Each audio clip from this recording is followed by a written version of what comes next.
Sejam todos muito bem-vindos a mais uma transmissão do Instituto Vida para Todos. Tema geral, Gálatas, o único evangelho, o evangelho de Cristo.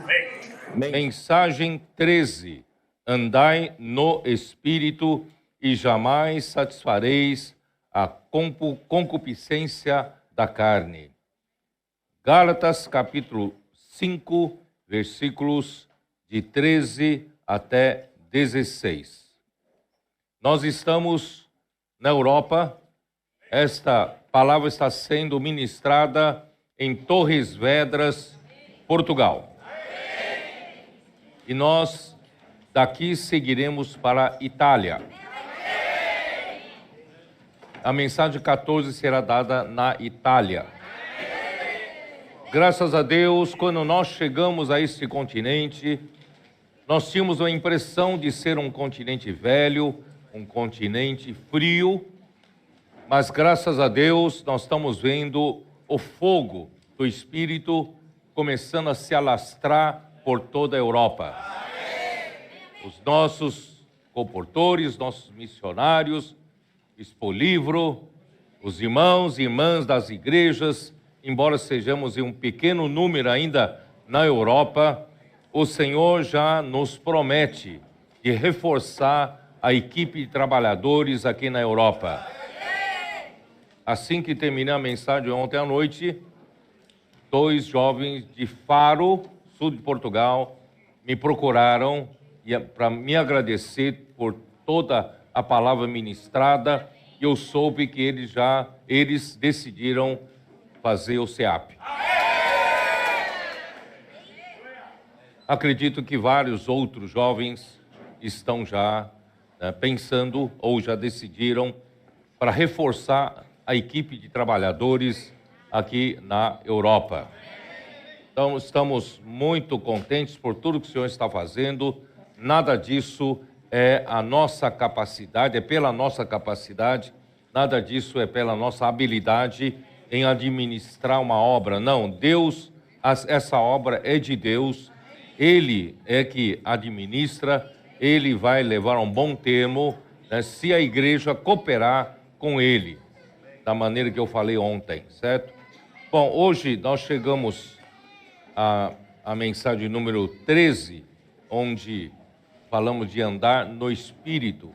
No entanto, eu tenho que dizer aquilo que nós falamos na primeira mensagem, que o propósito de Deus ter criado o homem é, através do homem, governar a terra. E o homem foi criado à sua imagem e semelhança e o homem foi criado por meio do sopro do Deus eterno, que formou o espírito no homem e também a alma no homem. A única coisa que o homem tem de matéria, de coisa física, é o nosso corpo. E o nosso corpo foi feito para nós podermos viver aqui na terra para realizar a vontade de Deus. E essa obra é feita na esfera espiritual. Por isso, quando Deus criou o homem, ele formou o espírito no homem e uma alma no homem para que o homem pudesse, como um vaso, receber Deus em si. Quando ele criou, já disse, na primeira mensagem, quando ele criou um anjo muito capaz, Lúcifer, ele era o selo da perfeição, era cheio de sabedoria e cheio de formosura, e nós percebemos que orgulho entrou em seu coração, ele quis disputar posições mais elevadas e no fim ele quis ser igual a Deus. E Deus então o lançou por terra, ele se tornou Satanás, o adversário de Deus. Portanto, quando Deus cria o homem, ele não o cria mais mais poderoso, mais capaz, mais sábio do que Lúcifer. Não, ele não precisa criar uma criatura muito capaz, mas a intenção dele é criar uma criatura que pudesse recebê-lo dentro de si. Por isso, irmãos, nós somos criados pelo fôlego de vida, nós temos o espírito e nós temos a alma. E o espírito e a alma formam o coração do homem. Vocês sabem que é formado de que é formado o coração do homem? O coração do homem é formado pela alma toda, a mente, vontade e emoção, mais uma parte do espírito, que é a consciência. Tá? A consciência do homem, a consciência do espírito é a parte que se conecta com a alma. Portanto, o coração é formado pela consciência, que é uma parte do espírito, mas a mente, emoção e vontade forma o coração do homem. Por isso que Deus teve que criar o espírito do homem e a alma. Sem a alma não há coração. Então nós temos o coração, né, que é formado pelas três partes da alma, mais a consciência, que faz a conexão do espírito humano com a alma. E o coração do homem é onde podemos receber Deus, onde a palavra de Deus, como a semente, pode germinar, pode fecundar e pode crescer e pode frutificar. Por isso é tão importante, o homem foi criado por Deus dessa maneira, não para o homem ser muito capaz, mas para o homem poder, receber o próprio Deus Todo-Poderoso. O poder não é do homem, o poder é de Deus. Por isso que, né, em 2 Coríntios 14, como fala? Nós temos um vaso, nós temos um tesouro, 4:7, 2 Coríntios 4:7. Temos, porém, este tesouro em vasos de barro, para que a excelência do poder seja de Deus e não de nós. O homem não precisa ser poderoso, o homem precisa conter o poderoso. Né? Aí Deus consegue fazer a sua obra poderosa por meio do próprio Deus poderoso. Tá? E por isso que quando ele criou o homem ainda inferior aos anjos. Vocês sabiam disso ou não? Não sabia? Então vamos lá. Hebreus, capítulo 2, versículo 5. Embora os anjos são superiores ao homem em poder e em capacidade, mas Deus não entregou o mundo que há de vir para os anjos. Olha o capítulo 2, versículo 5. Pois não foi a anjos que sujeitou o mundo que há de vir, sobre o qual estamos falando. Antes, alguém em certo lugar deu pleno testemunho dizendo que é o homem, que dele te lembres. Quer dizer, que é o homem? O homem não vale muita coisa não, né? Não tem muita capacidade. Se você olhar para os anjos, certo? Muito mais poderosos. Mas que homem? Que dele te lembres? Ou o filho do homem, que o visites. Né? Aí o versículo 7 explica isso. Fizeste-o por um pouco menor que os anjos. Nós somos feitos menor que os anjos. Sabia disso? Fizeste-o por um pouco menor que... Só que é interessante aqui fala por um pouco. Por que por um pouco? Nós somos menor que os anjos. Até recebemos o Deus poderoso. Estão percebendo? Você tem menos poder do que os anjos. Mas é por um pouco. Até eu receber o Deus poderoso e eu permitir que o Deus poderoso opere em mim.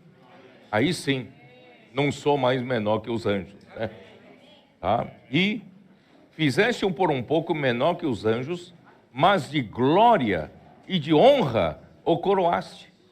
e o fizeste, e o constituíste sobre as obras das suas mãos. Quer dizer, ele fez com que o homem herdasse todas as obras das suas mãos, toda a sua criação, o homem vai herdar, vai reinar, mas através de Cristo, certo? Todas as coisas sujeitasses debaixo dos seus pés. Sabia disso? Deus sujeitou todas as coisas, o mundo, a terra, Deus criou o homem, é para sujeitar a terra, não? E ele vai fazer isso. Ele sujeitou todas as coisas debaixo dos seus pés. Ora, desde que ele sujeitou todas as coisas, nada deixou fora do seu domínio. Tudo está debaixo do domínio, do governo do homem. Sabia disso ou não? Tudo, né? E, só que esse versículo termina assim. Agora, porém, ainda não vemos todas essas coisas, as coisas aí ele sujeitou. Quer dizer, ainda não vimos isso acontecer, né? Quem sabe até cachorro da nossa casa não obedece a gente, né? Então, quem dirá sujeitar toda a terra, sujeitar todas as coisas? Mas espera, vai acontecer, vai ou não vai? Então primeiro ele fez um homem ganhar essa realidade primeiro. Versículo 9. Vemos, todavia, quem? Quem é aquele que por um pouco, tendo sido feito menor que os anjos, quem é esse? Jesus. Até Jesus, homem, foi feito menor que os anjos, sabia? O homem Jesus não era superior aos anjos, menor que os anjos, tá? Por causa do sofrimento da morte, foi coroado de glória e de honra. Quer dizer, quando ele se sujeitou à morte por obediência ao Pai, Deus então o levou lá para cima. Deus o ressuscitou. Você não acredita? Tá bom, vamos lá. Antes de continuar aqui, Efésios 1. Tudo tem que ser baseado na Bíblia, né? A Bíblia está aqui, ó. Efésios 1. Ele foi feito como homem menor que os anjos, certo? E pela obediência ele sofreu a morte, sofrimento da morte, tá? Ele morreu menor que os anjos. Só que não continuou, não permaneceu menor que os anjos. Olha aqui, versículo 18. Iluminados os olhos do vosso coração, para saberdes qual é a esperança do seu chamamento, qual a riqueza da glória da sua herança nos santos, e qual a suprema grandeza do seu poder para com os que cremos. Nós temos pouco poder, mas agora nós temos a suprema grandeza do poder pela fé. Podemos ter acesso, né? A suprema grandeza do seu poder para com os que cremos, segundo a eficácia da força do seu poder, do poder de Deus. E que poder esse? Versículo seguinte. O qual exerceu ele em Cristo Jesus dentre os mortos, fazendo sentar à sua direita nos lugares celestiais. Jesus, como homem, foi feito menor que os anjos, mas ele se sujeitou, obedeceu ao Pai e morreu. E na cruz morreu para nos redimir, para nós termos hoje perdão dos pecados, nós temos hoje a justificação pela fé. Mas ele não ficou na morte. Deus, com a suprema grandeza do seu poder, Deus o ressuscitou dentre os mortos, e não só ressuscitou, ele também o ascendeu até os lugares celestiais, lá em cima, tá? Que mais? Vamos lá. Acima, que lugar é esse? Lugares celestiais. Que lugar é esse? Versículo 21. Acima de todo o principado e potestade e poder e domínio e de todo nome que se possa referir, não só no presente século, mas também no vindouro. Quer dizer, Cristo, homem, foi feito menor que os anjos. Mas agora Deus, na ressurreição, o levou acima, não só de todos os anjos, mas de todos os principados e potestades dos anjos. Os maiorais, a autoridade deles. Cristo está acima de todos. Olha só, aí, né, e o fez assentar à direita de Deus. Né? E versículo 22. E pôs todas as coisas debaixo dos pés, para ser o cabeça sobre todas as coisas, o deu à igreja, a qual é o seu corpo, a plenitude daquele que a tudo enche em todas as coisas. Então, por meio desse homem Jesus, que foi feito também menor que os anjos, Deus, pela obediência ao Pai, realizou a obra da redenção por nós e morreu por nós na cruz, e Deus o ressuscitou e o elevou lá em cima, do ponto mais alto. Esse ponto mais alto é acima de todas as autoridades angelicais. Ele está lá em cima. Tá? Então, irmãos, hoje ele veio, está em nós. Então, o poderoso não precisa ser eu. O poderoso é esse que foi elevado por Deus, o Pai, e hoje habita em mim, como o Espírito. Agora vamos voltar para Hebreus 2, né? Hebreus 2. Vou ler de novo, 9. Vemos, todavia, aquele que por um pouco, tendo sido feito menor que os anjos, por causa do sofrimento da morte, ele foi coroado de glória e de honra, para que pela graça de Deus provasse a morte por todo homem, né? Porque convinha que aquele por cuja causa e por quem todas as coisas existem, conduzindo muitos filhos à glória. Objetivo hoje, Jesus ter passado tudo isso e ter ganhado a autoridade máxima, né, nesse universo, é para entrar em nós hoje, conduzir a igreja, conduzir os muitos filhos de Deus à glória. O nosso destino é reino e glória. O nosso destino é glória, tá? Aperfeiçoar-se por meio de sofrimentos o autor da salvação deles. É isso que Deus está fazendo. Então, por isso Deus criou o homem como um vaso para poder conter Deus. Não preciso eu ser o capaz, nem preciso que você seja o capaz. Deus, nós podemos conter esse Deus Todo-Poderoso hoje através de Cristo. Cristo hoje habita em nós. Muito bem. Então, vocês se lembram, logo na primeira mensagem, eu falei que, infelizmente, todo o cristianismo tem um conceito de que o cristianismo todo ensina o bom comportamento aos cristãos. Irmãos, o propósito de Deus não é trazer um ensinamento para melhorar o seu comportamento. Deus quer trocar a vida. Deus quer te dar a vida de Deus. Lembra que eu disse, certo? Não adianta você falar para o quê? Um espinheiro. Não adianta você cultivar um espinheiro e todo dia você educá-lo, dizer que você precisa produzir uva. Já pensou? Todo dia com ensinamentos, com a teologia, né?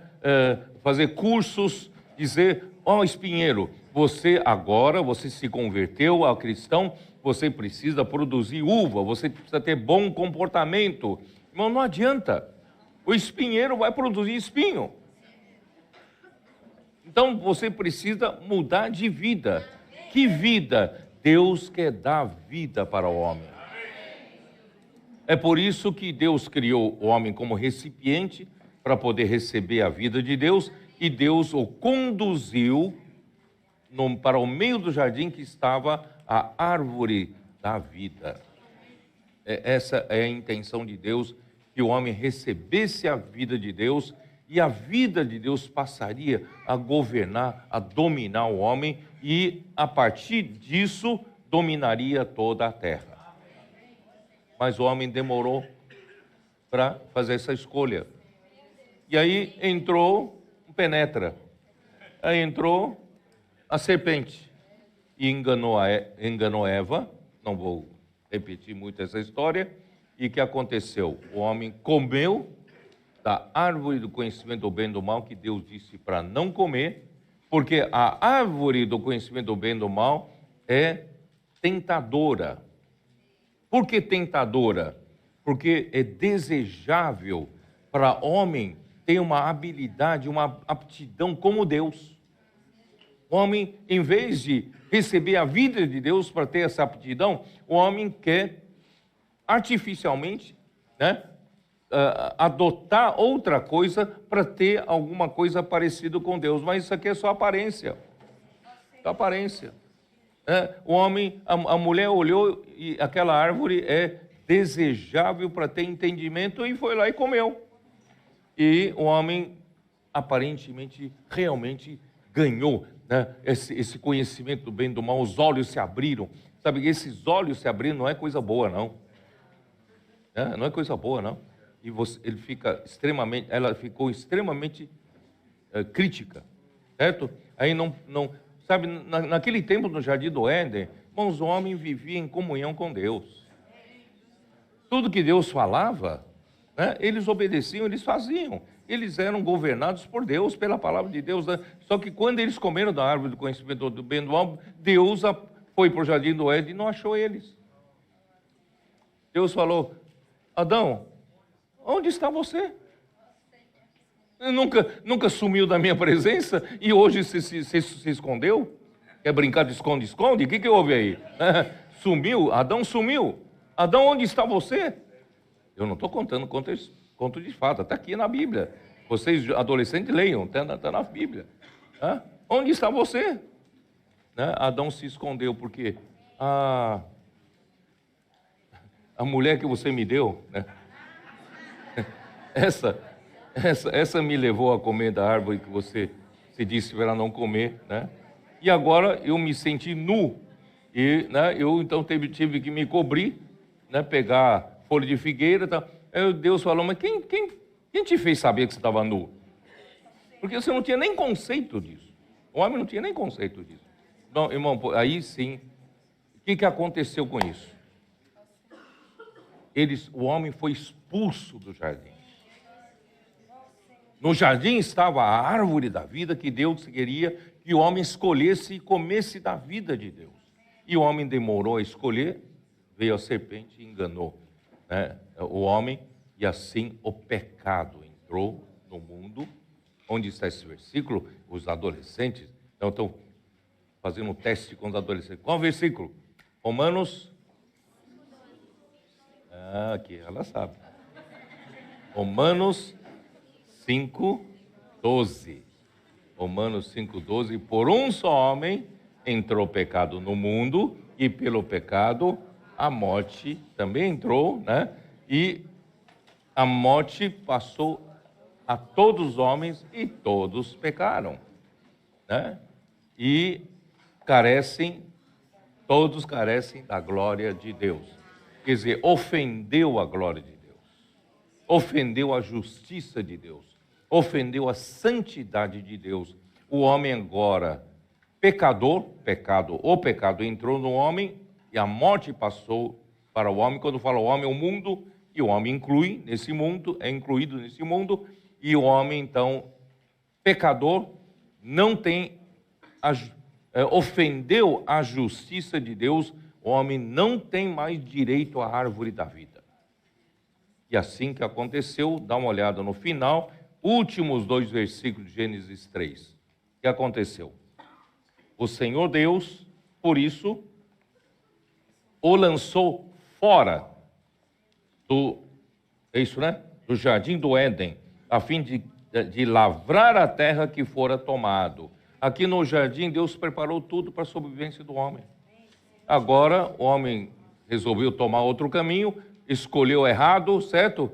escolheu viver por conta própria para discernir o que é bom, o que é o mal, sem Deus, tá bom. Então você ofendeu a glória de Deus, ofendeu a santidade de Deus, ofendeu a justiça de Deus, você não tem mais direito à árvore da vida, você tem que sair do jardim do Éden, e agora é por sua conta, você vai lavrar a terra para obter o pão de cada dia. A culpa de Adão que hoje estamos trabalhando, né? Todos nós estamos lavrando a terra, né, para poder obter esse pão de cada dia. Aquele dia você pode reclamar com Adão, né, naquele dia. Irmãos, é isso, homem. O pior de tudo isso, irmão, não é trabalhar. O pior de tudo isso é que nós perdemos o acesso à árvore da vida. O que fazer agora? Versículo 24. Expulso o homem, colocou querubins ao oriente do jardim do Éden e o refugi de uma espada que se revolvia para guardar o caminho da árvore da vida. O caminho da árvore para a árvore da vida foi fechado. Quem guarda, proibindo a entrada do homem, o acesso do homem são os querubins, né? São os querubins. Querubins representam a glória de Deus e espada representa a justiça de Deus, e sobre essa espada tem um fogo que revolvia a espada. O fogo representa a santidade de Deus. Quer dizer, o homem tem agora uma dívida para com a justiça de Deus.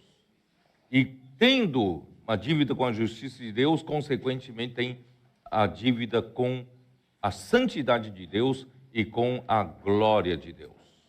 E o homem está proibido de ter acesso à árvore da vida. Por isso que veio, né, daí para frente, o homem foi se desenvolvendo, e quando chegou em Gênesis 6, o pecado havia se multiplicado, a maldade na terra havia se multiplicado. Quando nós entramos no livro de Gênesis, eu vou explicar um pouco melhor, tá? Mas agora não quero entrar em detalhes.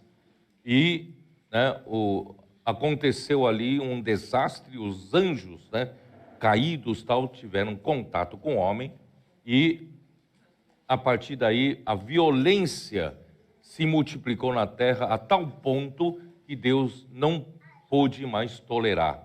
E Deus mandou dilúvio, e Noé achou graça diante do Senhor, e Noé foi salvo pela arca, ele e a sua família, para dar continuidade à raça humana. E todos morreram no dilúvio. E a partir da saída da arca, né, com seus 3 filhos de Noé, geraram 3 linhas de descendência, e não muito tempo depois, ano 175, como eu disse, não vou repetir, surge um homem, Nimrod, certo? E declara que eu, Nimrod, posso cuidar de vocês, vocês não precisam de Deus, vamos declarar independência a Deus, eu vou criar a primeira cidade, Babel, depois várias outras cidades, eu vou cuidar de vocês, vou cuidar na cidade, porque o homem não vivia em cidades, e foram as primeiras cidades que o homem criou para poder viver sem Deus, tá? E depois construiu uma torre de Babel para declarar em memória do nome do homem, não é mais em memória do nome do Senhor. E a torre de Babel também teve a intenção de que, se Deus mandar outro dilúvio, nós vamos estar tão alto, que Deus não vai conseguir mais nos exterminar. Quer dizer, isso tudo é a rebelião no coração contra Deus. Aí então o homem ainda dependia da natureza, o homem passou a adorar ídolos, que são, né, esse contato com seres angelicais. Caído em Gênesis 6, é que eles perceberam, então, tem seres, acabei de falar, os anjos têm poder superior aos homens, né? Então eles passaram a apelar para eles e sacrificando-se, né? Vocês sabem que chega a sacrificar a própria criança, né? O próprio filho, sacrificando para obter benefícios, né, desses ídolos. E assim é que funcionou no tempo de Abraão, quando Abraão nasceu, ele viveu naquela época, não tinha um que buscasse a Deus. Todos adoravam a ídolos para o benefício próprio. Bom, essa é a história. Mas onde eu quero chegar? Onde eu quero chegar? Eu não tenho tempo de explicar tudo isso de novo. Onde eu quero chegar, então, como nós podemos voltar a ter acesso à árvore da vida. Esse é o ponto. Então, para voltar a ter acesso à árvore da vida, eu tenho que resolver minha dívida com a justiça de Deus. Eu tenho que pagar essa dívida. Se eu não pagar essa dívida, não resolvo, não é isso? Essa dívida que eu tenho com Deus, né? No entanto, a Bíblia fala que sem derramamento de sangue, né, não há remissão de pecado, não há perdão dos pecados. Então, para isso, se eu derramar meu sangue, eu tenho que pagar, né, pelo pecado, pagar com meu próprio sangue para me justificar. Se eu pagar com meu próprio sangue, também estou acabado, certo?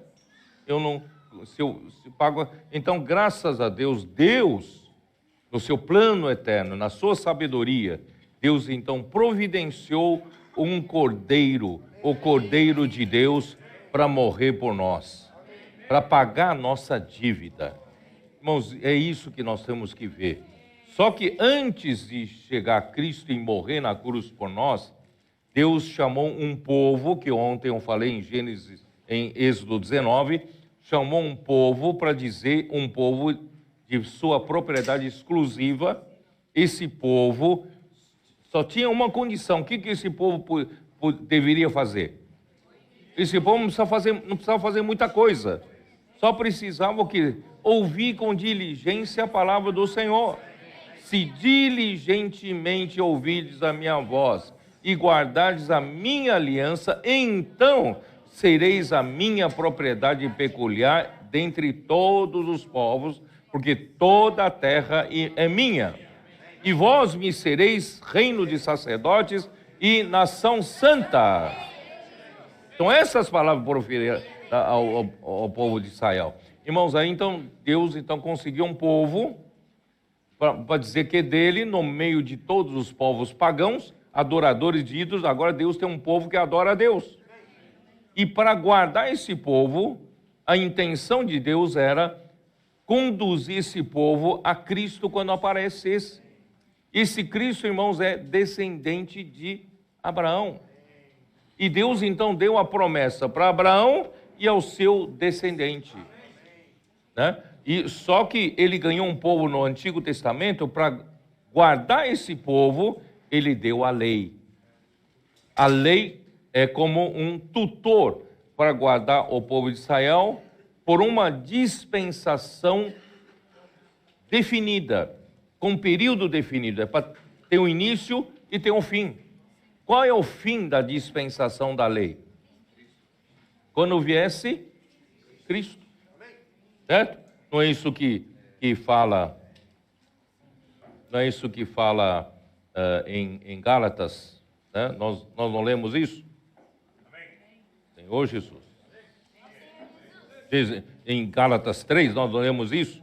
Né? Versículo 23. Mas antes que viesse a fé, estávamos sob a tutela da lei. Então a lei era um tutor do povo de Deus do Antigo Testamento, né? Estávamos sob a tutela da lei e nela encerrados para essa fé que de futuro haveria de revelar-se.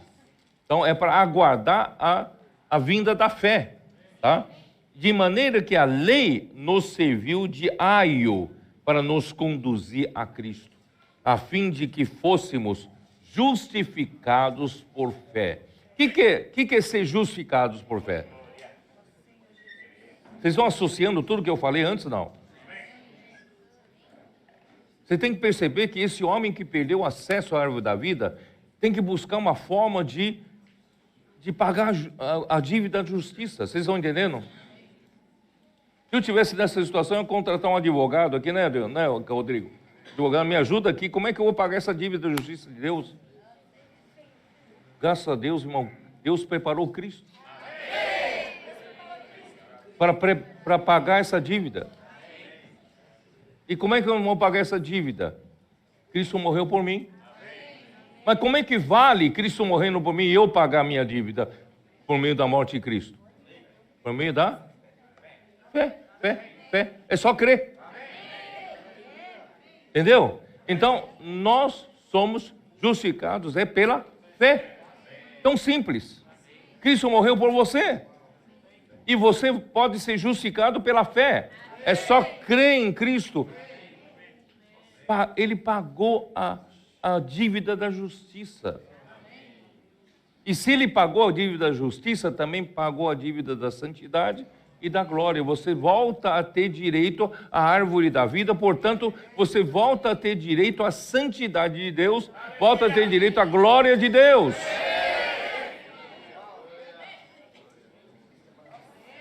A lei não consegue te justificar praticando a lei. Não é isso? Onde está? Onde Paulo fala aqui? Me ajuda aqui. Me ajuda.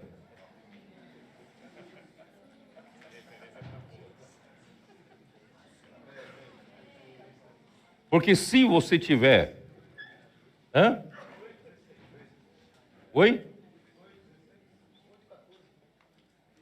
O que é? Não, onde está a maldição? Onde está a maldição?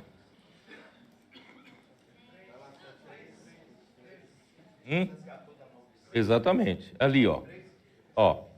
Aqui, ó. Capítulo 3 de Gálatas, versículo 10. Todos quantos, pois, são das obras da lei, estão debaixo da maldição. Porque está escrito: maldito todo aquele que não permanece em todas as coisas escritas no livro da lei para praticá-las. O que quer dizer isso? Você quer procurar se justificar na lei? Tudo bem, só que você precisa praticar toda a lei. Não adianta você praticar 99% da lei e falhar numa. A hora que você falhar numa, você é maldito. Isso está escrito em Deuteronômio. Deus disse: é maldito todo aquele que não consegue praticar todas as coisas da lei. Então, por isso ele fala: e é evidente que pela lei ninguém é justificado diante de Deus, porque o justo viverá por fé. Portanto, irmãos, não é por você fazer muitas coisas boas para Deus, você vai ser justificado. Naquele dia você fala: Senhor, Senhor, mas eu pratiquei tantas boas ações, mas eu ajudei meus vizinhos, eu ajudei aquele que não tinha dinheiro para fazer cirurgia, ajudei ele a fazer cirurgia. Ó, Senhor, não adianta você ter feito tanta coisa boa. Pela lei ninguém é justificado. Mas é tão fácil que Deus abriu um caminho tão fácil para o homem.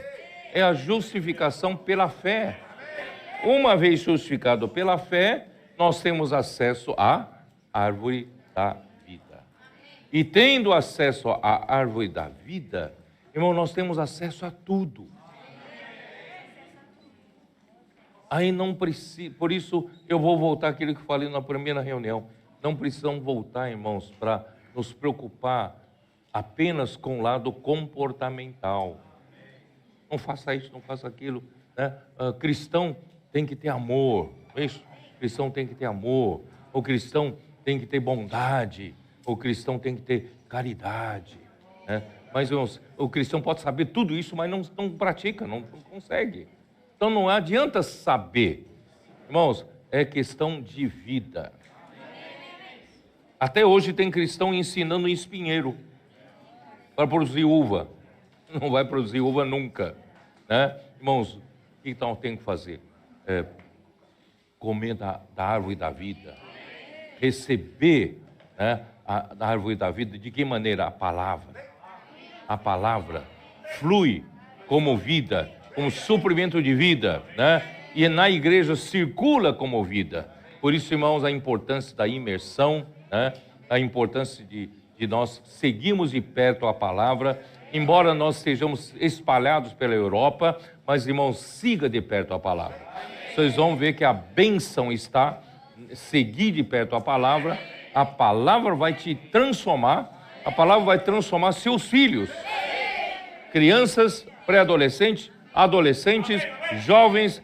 Vocês não sabem que bênção é essa. Quantos adolescentes, crianças, jovens estão se perdendo aí no mundo? E nós, graças a Deus, pela misericórdia do Senhor, eles estão nos ajudando a estar na vanguarda dessa luta. É ou não é? Eles é que nos incentivam. Se dependesse somente dos adultos, a reunião foi marcada às 9h30 para começar. Antigamente era assim, lá em São Paulo marcavam domingo de manhã, 9h30 para começar. 9h30 tinha 30% de irmãos. Aí 10 horas chega 45% mais ou menos. Aí só se completa lá pelas 11 e pouco. Mas daqui a pouco já alguns já indo embora, né? Mas hoje não. Marca 9h30 a reunião. Aquele que abre o portão da porta do local de reunião tem que acordar mais cedo agora, né? 8 horas já tem adolescentes ali batendo porta, né? Queremos entrar, né? Grito de guerra, estão ali animando, né? Estão animados, mas e nada disso é teatral, nada disso é performance, tudo isso é uma realidade, é a realidade da vida dele, irmão. Tudo mudou hoje, é ou não é? E hoje os adolescentes fazem vem ver, não é? Uma menina lá de, né, o Zé Roberto? Cadê o Zé Roberto? Né, Roberto? Uma menina com a bicicleta foi buscar o quê? De repente ela vem com 10. Você, adulto, nunca trouxe um. Ela numa saída traz 10. Bom, que é isso? O Espírito está atuando aqui por meio deles. Por isso, irmãos, vamos confiar. O Espírito está fazendo essa obra e a Europa, irmãos, será tomada assim, sabia? Não será tomado pelos bons pregadores, né? Vamos pregar, se dependesse. Já pensou, se traz os meninos aqui, vem ver, traz aí, de repente, 30 adolescentes chega. Fazer o quê? 30, né, Zé Roberto? Vai fazer o quê com os 30? Você vai pregar para eles? Vai pregar de Gênesis a Apocalipse para eles? Vai explicar para eles o que é a igreja? A igreja não tem nome. Você já pensou? Voltar a falar aquelas coisas todas, hein? Que a igreja é uma em cada cidade. Nossa, aí você ia matar esses meninos. E você não precisa explicar muito. Aí vocês têm um adolescente aqui. Como é que é? Como é que é, Maurício? Tchá, tchá, tchá, tchá, tchá, lá, lá, lá. E o grito de guerra, imersão na palavra, o ambiente, a palavra. Bom, toca as pessoas. Você acha que convém ver, traz 30 adolescentes com uma boa pregação, você vai segurar eles? Eu só não ficar entediado de ouvir você, né? Irmãos, graças ao Senhor, o Senhor que está fazendo essa obra. E vamos tomar a Europa desse jeito. Se você tem pouca gente na sua cidade, sabe, peça ao Senhor, né, Zé Roberto? Pode, e funciona, não funciona? Você não tinha ninguém, né? Não tinha um adolescente. Olha lá. Hoje tem 40. Trouxe mais 8. Toda semana, mais 8. Meu Deus do céu. Nós vamos tomar Europa desse jeito. Tá? Então vamos confiar. Ó, Senhor, preciso ir para a mensagem. Eu não fui para a mensagem ainda. Senhor Jesus. Hein, Alexandre? O que faz? Vamos lá. Gálatas 5, vamos lá.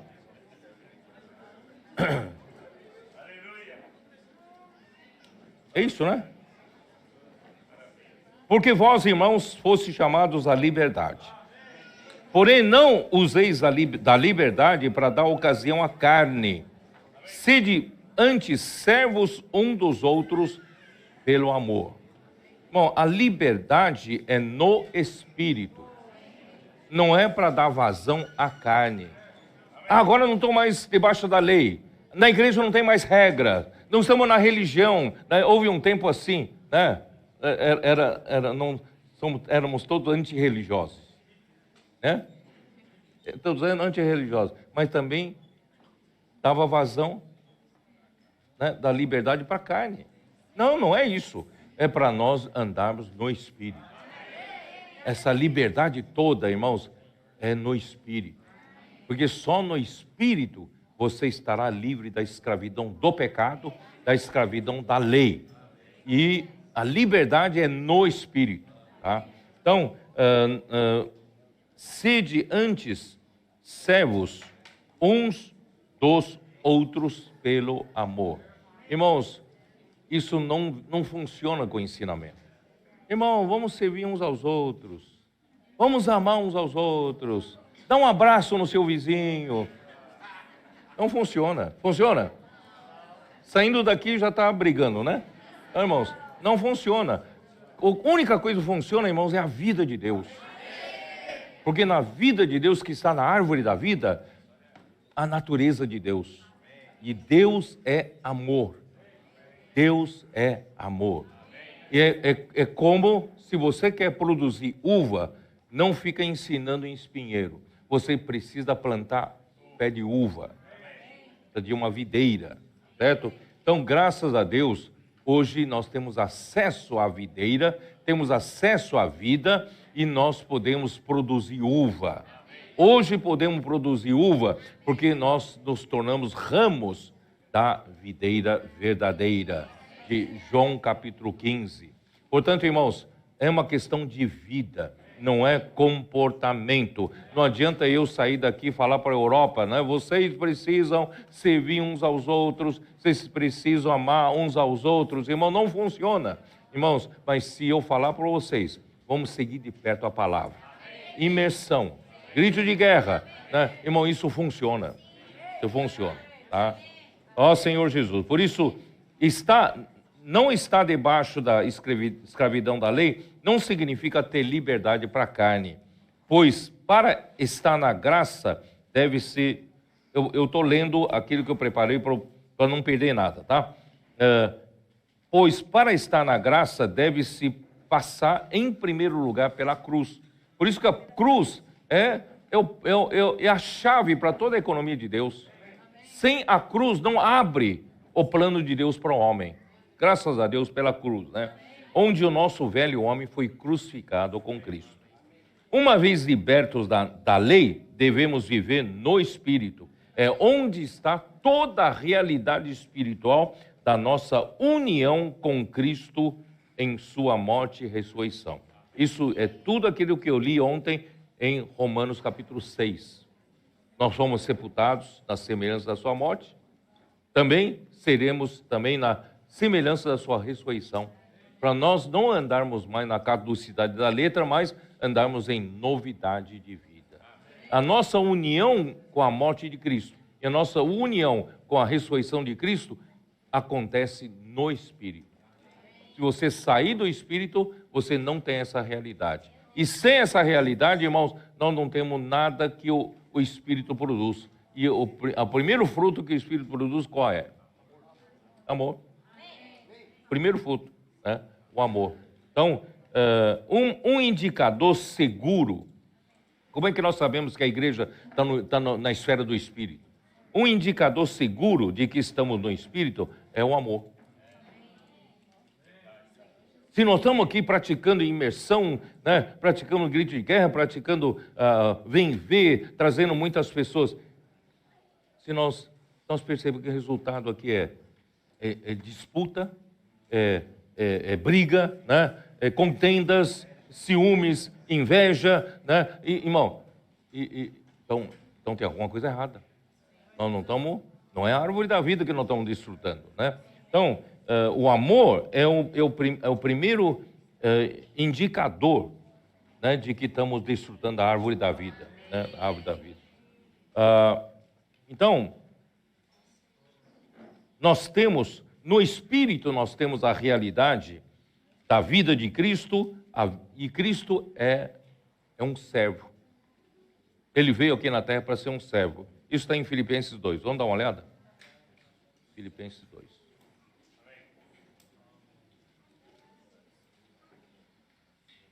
Versículo 5. Tende vós o mesmo sentimento que houve também em Cristo Jesus, pois ele, subsistindo em forma de Deus, não se julgou como usurpação o ser igual a Deus. Ele é Deus, mas ele não se, outra versão fala, não se aferrou nessa posição de Deus, dizer, eu não vou me humilhar, me tornar um homem, não. O Pai está pedindo para ele, né, para salvar o homem, e ele se humilhar e se rebaixar para ser um homem. Fala, eu não vou eu sou Deus. Aí então nós estaríamos perdidos. Mas graças a Deus, o Filho teve, né, ele se rebaixou. Né? Aqui fala assim, antes a si mesmo se esvaziou, assumindo a forma de servo. Ele não veio aqui, né, alguém aqui exigindo que a terra estendesse um tapete vermelho para ele chegar aqui na terra. Não. Ele veio aqui na terra, pelo contrário, não teve um lugar, não teve uma maternidade para recebê-lo. Teve não? Nem um hotel. Ele foi recebido aonde? No coxo de um animal, onde se põe ração, ou palha, né? Então, irmãos, o Deus Criador do universo veio aqui na terra e foi recebido dessa forma, porque ele veio aqui na forma de um servo. Eu estou aqui para servir a Deus e servir os homens, tá? Por isso, irmão, se nós comemos dessa mesma árvore da vida e essa vida entrar em nós, essa vida de um servo está dentro de nós. E essa vida de servo estando dentro de nós, irmão, nós estamos dispostos a servir todos. Quem sabe os adolescentes, né, e jovens foram criados em casa, mimados, né? A mamãe faz tudo, certo? Não arruma cama, né? Tênis jogado por um lado, meia por outro lado, né? E não adianta falar, né? Quem é mãe, quem é avó sabe, né? Não adianta falar, certo? Aí o menino continua fazendo aquela bagunça toda, né? Mas graças a Deus, depois de fazer imersão, né? Não. Até antes não ia bem na escola, esses passaram a ir bem na escola, né? E fazer imersão, fazer grito de guerra, também melhora a interpretação de texto na escola, é ou não é? Consegue entender melhor o que está escrito cada texto, porque pela imersão, pela nota de imersão, você começa a despertar, abrir um pouco a sua cabeça, e a mãe vai falar, mas o que aconteceu com meu filho? Aí telefona para os irmãos, meu filho mudou. Meu filho, né, era tão desobediente, meu filho não saía do quarto, não olhava adulto olho no olho, era muito tímido. E o que aconteceu com meu filho? O que vocês fizeram com meu filho? Falei, não fizemos nada, é só imersão, né? Só grito de guerra. E quem fez a mudança é a vida. E antes, aquele menino que era mimado, faz tudo para ele, a mãe faz tudo, a menina de vó, né? A menina de vó, né? Faz tudo para ele. Ele sabe o que eu estou falando. Faz tudo para ele, né? E agora, passa a servir os outros. E não é nada forçado. Ninguém obriga vocês. De repente, sabe, esses adolescentes estão servindo os outros. Irmãos, isso é vida. É feito pela vida. E gosta de servir. Porque Jesus, ele gostava de servir. Ele tinha prazer de servir a Deus e prazer de servir os homens, né? E aí, irmãos, servir pelo amor. O amor. Porque o amor é gerado pela vida. Então, não é, irmãos, mudança de comportamento pelo ensinamento. Mas é mudança pela vida. Ó Senhor Jesus. Assim mesmo se humilhou, tornando-se obediente até a morte e morte de cruz. Graças a Deus, ele obedeceu a Deus até a morte morreu na cruz por nós. Do contrário, irmãos, nós não teríamos solução, não tem solução para nos salvar, né? Para nos justificar, para termos acesso à árvore da vida. Então, ele veio, ainda bem que ele veio assim, né? Veio como um servo, foi obediente, pelo qual também Deus o exaltou sobremaneira e lhe deu o nome que está acima de todo o nome. E ele falou, né, ele falou também, acho que em Marcos 10, 45, o Filho do Homem não veio para ser servido, né? É isso? Marcos 10, 45. Pois o próprio Filho do Homem, não veio para ser servido, mas para servir e dar a sua vida em resgate de muitos. Irmão, esse mesmo Espírito está na vida de Deus e hoje está dentro de nós. E nós passamos a servir os outros. Não ficar exigindo que os outros nos sirvam, porque Jesus não veio aqui para ser servido, ele veio aqui para servir. Amém.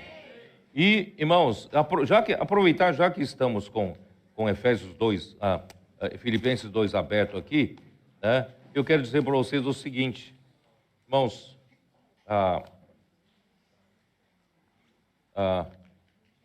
antes, na esfera da lei, na esfera em que nós não desfrutarmos a árvore da vida, nós tínhamos apenas uma religião que nos dizia que a gente tem que se comportar assim como um cristão, né? Tem que fazer isso, aquilo, tal. Mas, irmãos, naquele tempo existia uma coisa que você percebia, o indicativo da falta do amor.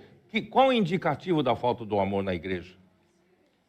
Quando a gente começa a ter discórdias, né? Começa a ter divisões entre nós, formamos partidos entre nós, nós passamos a ter inveja, começa a haver competições.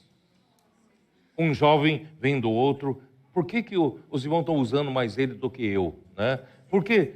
Porque começa a haver essa disputa pela posição, disputa pelo lugar. Irmãos, isso tudo é um ambiente onde a vida não impera. A religião impera, a lei impera. Na lei tem disputa. Tanto é que Paulo falava em Gálatas capítulo 1 e falou, quanto ao judaísmo, eu me avantajava em muito aos da minha idade. Quer dizer, na lei você pode ter vantagens. Pela sua inteligência, pela sua dedicação, pelo seu empenho, então você tem vantagem, você acaba sendo, né, mais inteligente, que fez a faculdade do que os outros que não fizeram faculdade. Então, você, na lei, né, nessa esfera, tem competição. E nós, na vida da igreja, tinha um tempo que era assim. Muita disputa, muita competição, muitos ciúmes. Mas, graças a Deus, irmãos, isso tudo é passado, né? É passado. Não tem mais esse ambiente. E, por isso, né, Paulo fala em Filipenses 2, versículo 1. Se há, pois, alguma exortação em Cristo, alguma consolação de amor, alguma comunhão do Espírito, se há entranhados afetos e misericórdias, completai a minha alegria, né, de que vocês tenham a realidade da vida, né, e do amor, de modo que penseis a mesma coisa. Hoje não tem clima de competição entre nós, não tem clima de divisão entre nós. Todos nós pensamos a mesma coisa. O que nos faz pensar todos a mesma coisa é a palavra. Não é? Todos nós estamos imersos na mesma palavra. Todos nós estamos desfrutando a vida pela mesma palavra. Irmão, nós pensamos a mesma coisa. Tenhais o mesmo amor. Nós temos o mesmo amor. Essa vida está produzindo amor. Sejais unidos de alma. Não é apenas uma aparência de unidade, mas uma unidade de alma verdadeira, né? E o mesmo sentimento. Então, todos nós estamos com o mesmo sentimento, ou não estamos? Nós queremos ser, né, como Abraão, com esse coração correto e puro, né, não ter apego às coisas materiais. Nós queremos só ser útil a Deus, servir a Deus, não é isso? Irmãos, esse é o mesmo sentimento. Antes não, não quero aproveitar para o meu benefício na igreja, para o meu interesse na igreja. Eu quero ter cargo na igreja, eu quero ser mais reconhecido, eu quero subir de posição. Irmão, antes era esse ambiente, agora não. Todos nós queremos apenas servir a Deus, ter o mesmo sentimento. Né? Nada façais por partidarismo ou vanglória. Nessa versão aqui, João Ferreira de Almeida atualizada, revista, aqui fala de partidarismos, né? Antes tinha formação de partidos, os que têm a mesma opinião diferente um dos outros. Hoje nós não temos opiniões diferentes, porque a palavra está nos levando todos a pensar a mesma coisa. Então não há possibilidade de criar partidos na igreja. E na outra versão, né, na King James atualizado, fala de rivalidade. Nada façais por rivalidade. Irmão, nós não rivalizamos com ninguém. Antes, irmão, tinham ciúmes, uma irmã com a outra, né, um serviço com outro serviço, cheio de rivalidades. Né, esse serviço tem que ser melhor, né, do que aquele outro serviço que outro irmão ou irmã, né, promove. Não, irmãos, graças a Deus, hoje não tem rivalidade. Né, e não tem, né, rivalidade e o quê? E vaidade. Isso na versão King James atualizada. Tá? Que mais? Mas, por humildade, considerando cada um os outros superiores a si mesmo. Nós todos aqui, pela vida de Deus, nós servimos uns aos outros por humildade. A relação entre nós, irmãos, é de humildade, não é de arrogância. Né? Antigamente era assim, você sabe quantos anos eu estou na vida da igreja? Você tem que me respeitar, tá? Eu estou 50 anos na vida da igreja. Tá? Bom, hoje não tem mais nada disso. Hoje o ambiente é o quê? Hein? O ambiente é de humildade. De cada um considerar o outro superior a si mesmo. Eu não sou melhor que ninguém, não. Porque não faço nada por minha capacidade. Quem é que faz, irmãos, é o Senhor. Se você tem clareza, você reconhece que tudo isso que o Senhor está usando você, não é pela sua capacidade, é pelo poder do Espírito, na palavra, aí você não tem nada para se gabar. Tá? E não tendo nada para se gabar, você não se sente superior aos outros. Né? Nós todos agimos com humildade. Não tenha cada um em vista o que é propriamente seu, senão também cada qual o que é dos outros. Antigamente, né? Como é que é? Cada um para si e Deus por todos, né? Cada um por si. E eu cuido de mim, meu egoísmo, já tenho muitos problemas para administrar, que eu vou me administrar o problema dos outros? Né? Mas graças ao Senhor, desfrutando da árvore da vida, pela palavra, temos mudado, né? E hoje, vamos seguir o próximo versículo. Não consigo sair desse versículo, vamos lá. Gálatas 5, é isso, né? Versículo o quê? Onde estou, hein? Versículo 14, né? 14, tá. Porque toda a lei se cumpre em um só preceito, a saber, amarás o teu próximo como a ti mesmo, né? Irmãos, a lei, mesmo a lei, não é meramente regras religiosas para o homem tentar seguir, tentar se justificar pela lei, porque não se consegue. Então, até a lei, quando foi dada, o resumo da lei é o amor. Sabia disso ou não? Onde está isso, hein? Mateus 22, dá uma olhada, Mateus 22. O Senhor Jesus. Mateus 22, 34.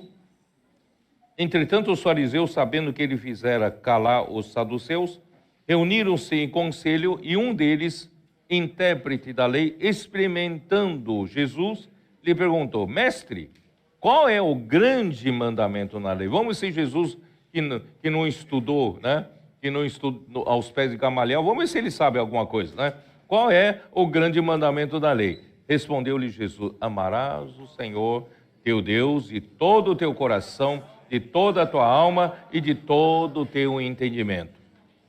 Ué. E este é o grande primeiro mandamento. E o segundo semelhante a este é: amarás o teu próximo como a ti mesmo. Desses 2 mandamentos dependem toda a lei e os profetas. Aí eu interpreto da lei, mas como assim? Porque a segunda tábua é: não matarás, não adulterarás, né? Não furtarás, não darás falso testemunho e não cobiçarás. Mas onde está o amor? O Senhor mostrou que o segundo, semelhante a esse, é: amarás o teu próximo. Então, primeiro mandamento, amar a Deus.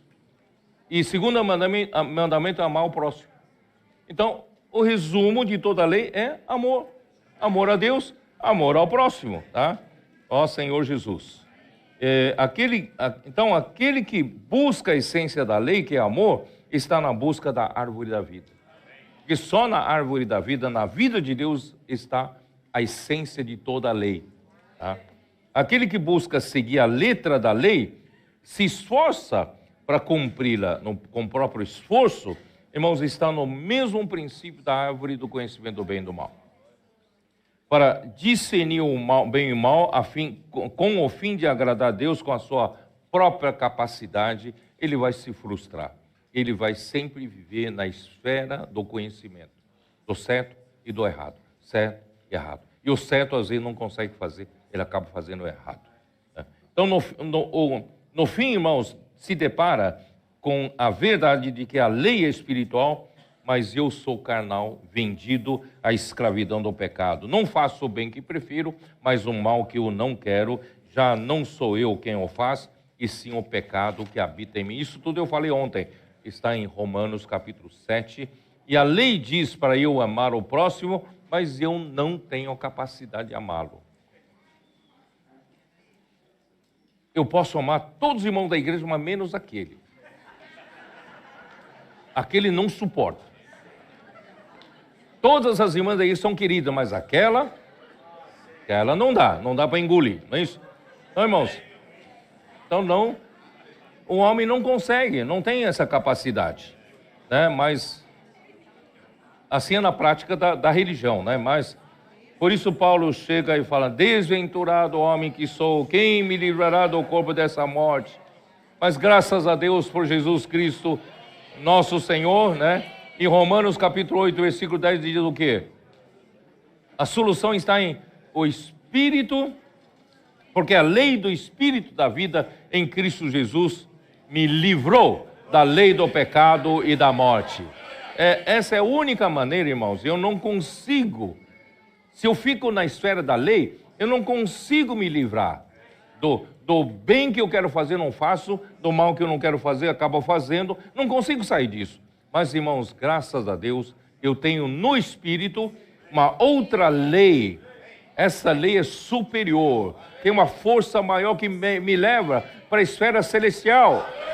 Na esfera da terra, eu tenho a lei do pecado e da morte que me põe para baixo, sempre para baixo. Mas o Espírito da vida tem uma lei que me leva a superar a força, né, da lei do pecado e da morte. E eu, pela lei do Espírito da vida, ele me livra. Tá? Por isso, irmãos, como é precioso nós podemos hoje ter acesso à árvore da vida e vivemos pelo Espírito. Como é precioso, né? Ó Senhor Jesus. E no versículo 15, voltando lá para Gálatas, o versículo 15 diz o quê? Se vós, porém, vos mordeis e devorais uns aos outros, vede que não sejais mutuamente destruídos. Irmão, no ambiente da prática da lei, que os judaizantes queriam fazê-los voltar para a lei, irmãos, esse ambiente do certo e errado, no ambiente do certo e errado, muitos olhos se abrem. Esses olhos se abrindo não é coisa boa. Você começa a ver defeito de todo mundo. Já percebeu isso? Quando oh meu Deus, eu já fui assim, sabe? Já fui assim. eu sou muito justo. Quero fazer todas as coisas muito justas, né? E quando alguém pratica qualquer coisa que não é justa, eu não gosto, né? Muito certo, errado, muito certo, errado. Irmãos, só que você fica muito crítico. Crítico. Você vê problema em todo mundo. Você defeito em todo mundo. E você quer corrigir. Irmão, na vida da igreja não funciona assim. Você acaba acabando com a igreja, destruindo uma igreja, né? Então, nesse ambiente do certo e errado, da lei, pode fazer isso, não pode fazer aquilo, a gente acaba nos mordendo uns aos outros. É ou não é?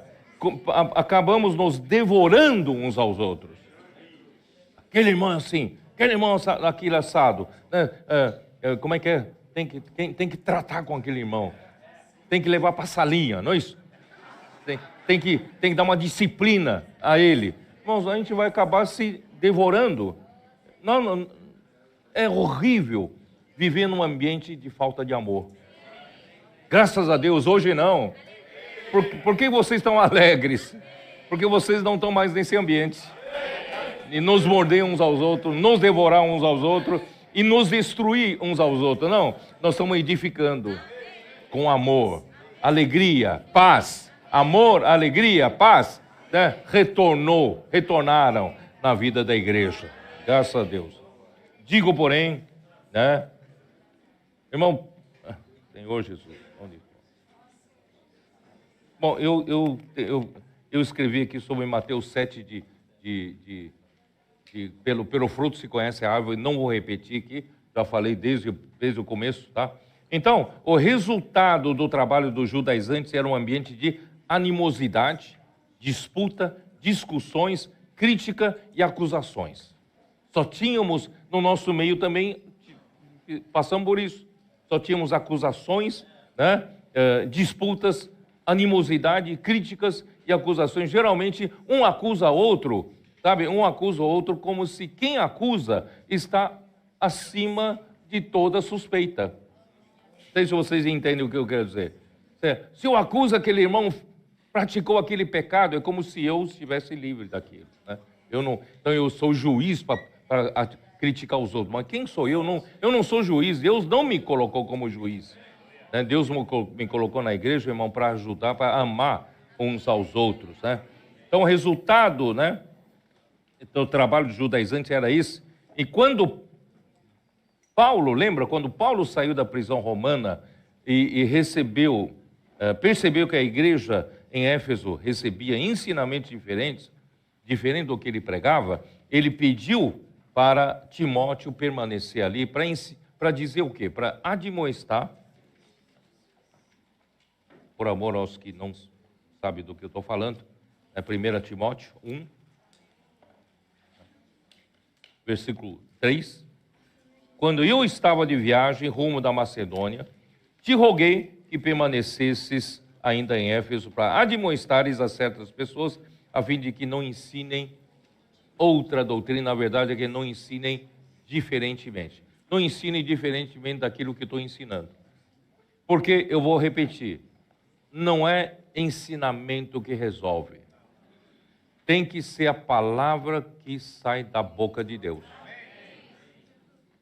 Não é nem a palavra que sai da boca de Paulo. Tem que ser a palavra que sai da boca de Deus. Tudo tem que ter a procedência no Pai. O Pai tem que originar cada palavra, e aí Cristo, que é a palavra, sai. Quando essa palavra sai, eu, né, tenho que recebê-la como um ensinamento dos apóstolos e ter comunhão sobre o ensinamento dos apóstolos. Isso produz vida. E produzindo vida, irmãos, da causa edificação, né? E nós somos, o amor aparece na igreja e um servindo ao outro aparece na igreja.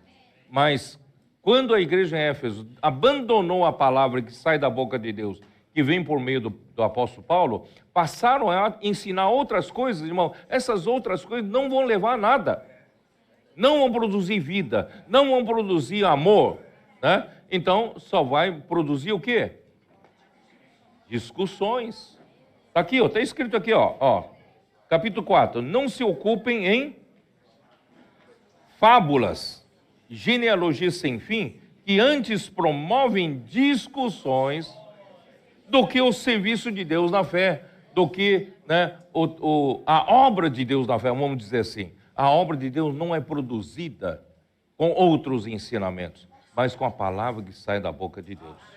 Ora, o intuito da presente admoestação visa ao amor que procede de coração puro e de consciência boa e de fé sem hipocrisia, desviando-se algumas pessoas dessas coisas, perderam-se em loquacidade frívola. O que é loquacidade frívola? Acho que adolescentes não entenderam nada. O que é a loquacidade frívola? É conversa vazia, conversa vã que não produz nada, né? Pretendendo passar por mestre da lei, muita gente quer ser mestre, quer ensinar os outros. Eu sei dar estudo bíblico, eu sei falar, eu sei pregar. Irmão, tudo tem que proceder da boca de Deus. Senão, não é árvore da vida, não produz vida, tá? Não produz o amor. Pretendendo passar por mestre da lei, não compreendendo, todavia, nem o que dizem, nem os assuntos sobre os quais fazem ousadas asseverações. Aí, voltando então para Gálatas, não onde estou. Últimos versículos aqui, tá? Da mensagem. Digo, porém, andai no Espírito e jamais satisfareis a concupiscência da carne. Porque a carne milita contra o Espírito contra a carne, porque são opostos entre si, para que não façais o que porventura seja do vosso querer. Mas, se sois guiados pelo Espírito, não estáis sob a lei. Você não está mais sobre certo ou errado. Você é guiado pelo Espírito. Tá? Então, irmãos, quem é que consegue vencer a concupiscência da carne? A carne tem muitas atrações, né? Paulo fala em paixões da mocidade. Os jovens, né, têm umas fraquezas, tem umas coisas que Paulo chama de paixões da mocidade, concupiscências. E nós adultos temos também muitas concupiscências. Concupiscência da carne e concupiscência dos olhos, a soberba da vida, que João fala em sua epístola, né? Irmão, é difícil vencer. Como quando eu era adolescente, até passava para uma banca de jornal e fazia assim, né? Para tentar vencer. Irmão, essa não é a maneira de vencer. Qual é a maneira de vencer? Andai no Espírito. Andai no Espírito e jamais satisfareis a concupiscência da carne. Irmão, não é ascetismo. O que é ascetismo? O que é ascetismo? Ascetismo é você ser rigoroso com sua carne, com seu corpo. Eu vou castigar o meu corpo onde está a carne, né? Eu vou fazer, irmãos, jejum na Bíblia. Existe jejum genuíno. Mas as pessoas passaram a usar jejuns como castigo do corpo para reprimir os desejos da carne. Tem muita gente, infelizmente, muitos religiosos, fazem jejuns prolongados para reprimir os desejos da carne. Irmão, Paulo fala, não tem valor nenhum contra a sua sensualidade. Pessoas que fazem isso, pensam que venceram o pecado, amanhã cometem pecados piores. Não é a vigília, né? É uma coisa boa quando o Senhor te conduz a fazer, mas se você fizer vigília, é só para castigar o seu corpo, não deixando ele dormir, né, vários dias, para que você, como instrumento para reprimir a carne, para não pecar, não funciona. A única maneira que funciona contra a sensualidade, contra a concupiscência da carne, é andar no Espírito. Tá? E o que é andar no Espírito? Esse andar no Espírito é peripatel em grego. Peripatel. E esse andar no Espírito, o que é peripatel? É a gente se conduzir, em tudo que fizemos na nossa vida cotidiana, nós procuramos fazer no Espírito. Esse é o significado do peripatel. Por exemplo, as mulheres estão fazendo tarefas de casa, também fazendo no Espírito. Não, andar no Espírito não é só na reunião da igreja, tá? lavando louça, varrendo o chão, preparando comida, andar no Espírito. Os irmãos vão para o trabalho, vai dizer, não fui para a reunião da igreja, então eu posso sair do Espírito. Não, no trabalho, andar no Espírito. No ônibus, andar no Espírito. No carro, andar no Espírito. Quer dizer, a todo tempo nós devemos andar no Espírito. Tá? Esse é o peripatel. Por que eu estou falando isso? Porque na mensagem que vem, eu vou falar do outro andar, que é o andar stoiquel. Tá? Então, hoje, vamos aprender a andar no Espírito em tudo quanto nós fizemos. Então, hoje, irmãos, tenho pouco tempo, vou terminar de ler aqui. Se um cristão tem a opção de andar segundo a carne e andar segundo o Espírito, já disse, quem é que comanda? Qual é a chave que faz você andar no Espírito ou andar na carne? A mente. As meninas aqui sabem tudo, hein? A mente colocada na carne dá para a morte. A mente colocada no Espírito dá para vida e paz. Isso está em Romanos capítulo 8, certo?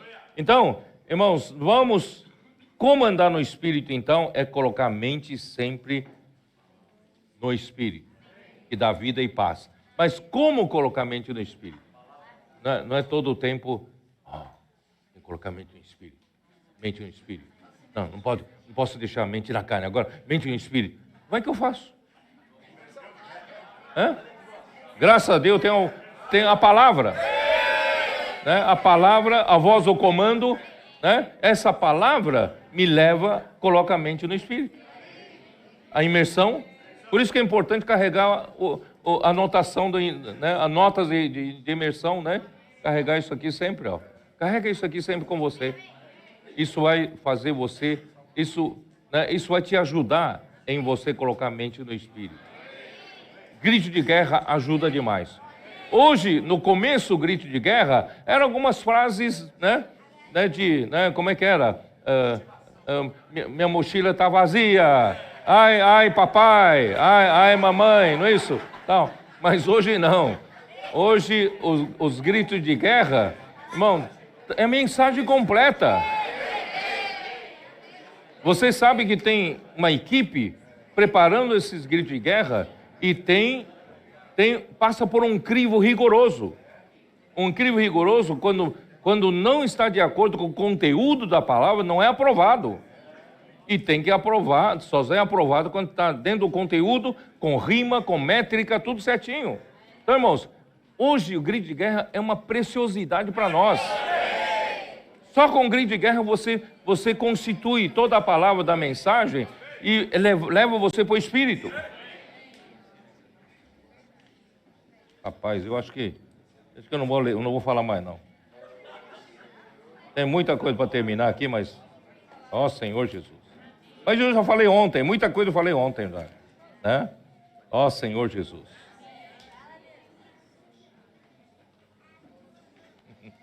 Senhor Jesus. O que eu faço? Tem muita coisa.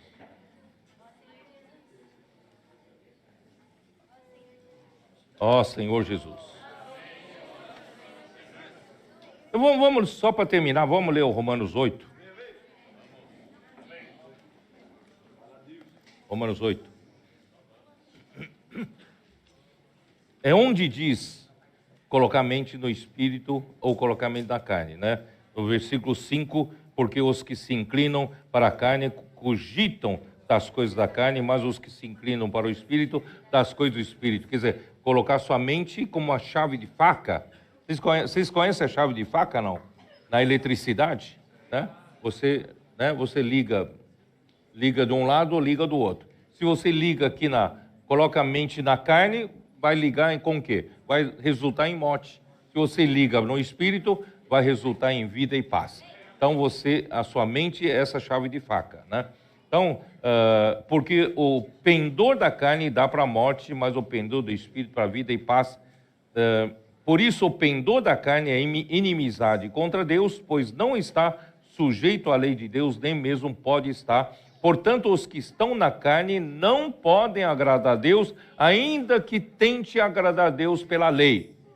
Ainda está na esfera da carne. Versículo 9. Vós, porém, não estáis na carne, mas no Espírito. Vocês não estão na carne, vocês estão no Espírito.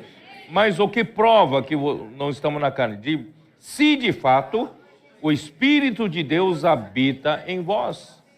E se alguém não tem o Espírito de Cristo, esse tal não é dele. Se, porém, Cristo está em vós, o corpo, na verdade, está morto por causa do pecado, mas o Espírito é vida por causa da justiça. Porque Cristo pagou a dívida da justiça para você ter acesso à árvore da vida. Então, o seu Espírito é vida. Então, irmãos, vocês estão percebendo que quando nós cremos em Jesus, o Espírito entrou em nós. Mas esse Espírito que entrou em nós, aqui é complicado, né? Aqui tem o Espírito de Deus, né? Aqui tem o quê? O Espírito de Cristo, aqui tem o próprio Cristo, tá? E depois, lá no versículo 11, tem o Espírito daquele que ressuscitou a Jesus dentre os mortos. Irmãos, esse vai também vivificar o nosso corpo mortal. Irmão, quanto Espírito nós temos dentro de mim? Quanto Espírito você tem dentro de você? Hein? É um só. É um só. E quem está em você? É Cristo. Quem está em você é Deus. Né? Então não separa Deus, Cristo e Espírito. Irmãos, o próprio Deus triuno está dentro de mim. Em sua plenitude. Tá? Vocês se lembram? Alguns de vocês que sabem, não sei se todos os adolescentes sabem. Em Deuteronômio, não tenho tempo de ficar lendo. Deuteronômio 8, onde fala que na boa terra há riqueza de águas. E essa riqueza de águas, primeiramente, estão no manancial profundo, lá embaixo. Tem um depósito enorme de água. Só que o homem não tem acesso. Né? Hoje nós temos a técnica de perfurar poço artesiano. Né? Mas o homem que vive em cima da terra não tem acesso à riqueza da água. Mas graças a Deus, um dia, Deus mandou Cristo, né? Vir até aqui a terra, furou um poço e chegou até a superfície da terra e começa a jorrar. Cristo é a fonte. Deus Pai é um manancial profundo. Cristo é a fonte que conectou Deus com a terra, com o homem. E o Espírito é o ribeiro. Quando você bebe água do rio aqui, do ribeiro, você está bebendo água de quem? Do Pai, do Filho ou do Espírito? Porque a mesma água que você bebe no rio está no manancial. É a mesma água que está na fonte. Então, Deus, na essência, é um só. Quem está em você é Deus. Na essência, Deus é tipificado por essa água. Então, quando eu bebo da água, eu não estou bebendo só do Espírito e não estou bebendo de Cristo, não estou bebendo do Pai. Não, estou bebendo do próprio Deus que me fornece. Mas por que existe o Pai, Filho e Espírito? É justamente para essa água chegar até você. Né? Então, o Pai é o manancial, o Filho é a fonte, o Espírito é o ribeiro, justamente para o próprio Deus, a árvore da vida, chegar até você. E quando você desfruta dessa vida, tem a vida do Pai, do Filho e do Espírito Santo. Então, tudo está em você e Deus hoje quer trabalhar essa vida no seu espírito. Né? Não é assim que fala? Versículo 10, o final. Mas o Espírito é vida por causa da justiça. Então eu ganhei vida no Espírito. Mas essa vida que entrou no Espírito está transformando a minha alma. Porque eu acabei de ler a inclinação da mente, a mente faz parte da alma. A inclinação mente para o Espírito me dá vida e paz. E agora, o Espírito quer dar vida para o seu espírito regenerado. O Espírito quer dar vida para a sua alma, inclinando a mente no Espírito. E o Espírito é capaz até de dar vida para o seu corpo mortal. Onde está isso? Versículo 11, né? Se habita em vós o Espírito daquele que ressuscitou a Jesus dentre os mortos, esse mesmo que ressuscitou a Jesus dentre os mortos, vivificará também o vosso corpo mortal por meio do seu Espírito que em vós habita. Vocês acreditam que até esse corpo aqui, ó, pode ganhar benefício da vida de Deus? Nesse corpo, você acredita não? Esse corpo mortal um dia vai embora, tá? Deus vai me dar um outro corpo da glória. Mas mesmo enquanto eu vivo, às vezes, né, a idade vem, a gente ficando mais velho, né? E algumas coisas que a gente fazia não faz mais, e né, nós vamos ter no 1º de maio, um tempo que nós vamos passar junto, vamos fazer um joguinho. O jogo do século já acabou, tá? A mim não fez ainda cirurgia, né? Mas eu já estou preparando os irmãos, os mais velhos como nós, né? Olha, não vamos exagerar, tá? A gente está muito tempo parado já, né? Querer fazer, que nem um amigo foi lá na academia, né, do hotel, quis dar um soco, estendeu tudo aqui, né? Distendeu tudo, né? Então eu não quero ver os cooperadores, né? Já com o corpo já mortal ali, né? Já vai no fim do curso, né? Mas mesmo no fim do curso, irmãos, o Espírito pode nos dar vida. Vocês imaginam, irmãos, se eu não tivesse vivendo esse ambiente de vida com vocês, se eu tivesse em casa de pijama, certo? Não tem o que fazer lá em casa, vendo televisão o dia todo, fazendo. Você acha que eu estou com o mesmo vigor? Estaria com o mesmo vigor? Não. O Espírito me dá vida, me vivifica, porque eu estou no ambiente do Espírito. Você fica até mais jovem. Você fica até mais bonito. Senão você estaria tudo pálido, tudo, né? Sem vida. Hoje você tem brilho nos olhos. Quem tem brilho nos olhos? Pelos seus olhos eu vejo se você está desfrutando da vida ou não. Porque transparece até no corpo.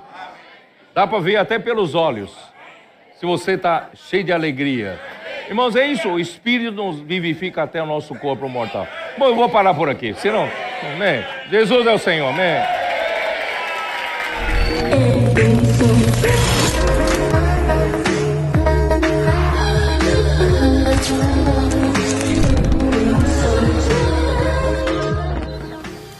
Yo soy Raquel. Yo soy Darlan. Yo soy Juan.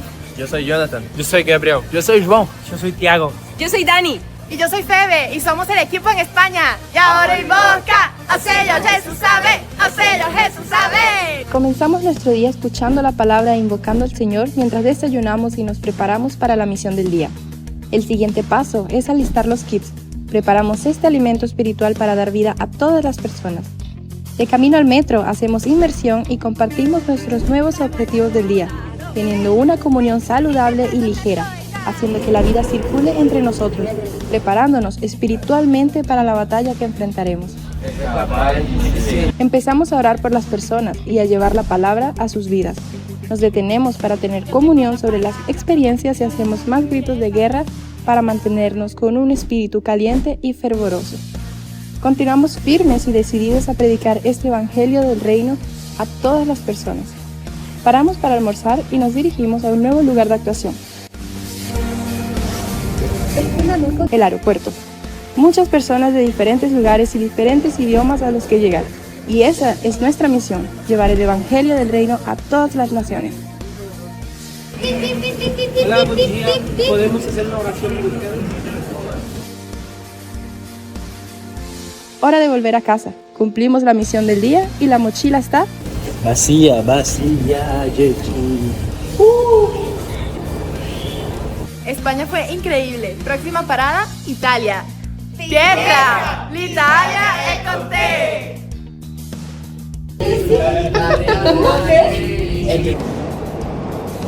Nos estamos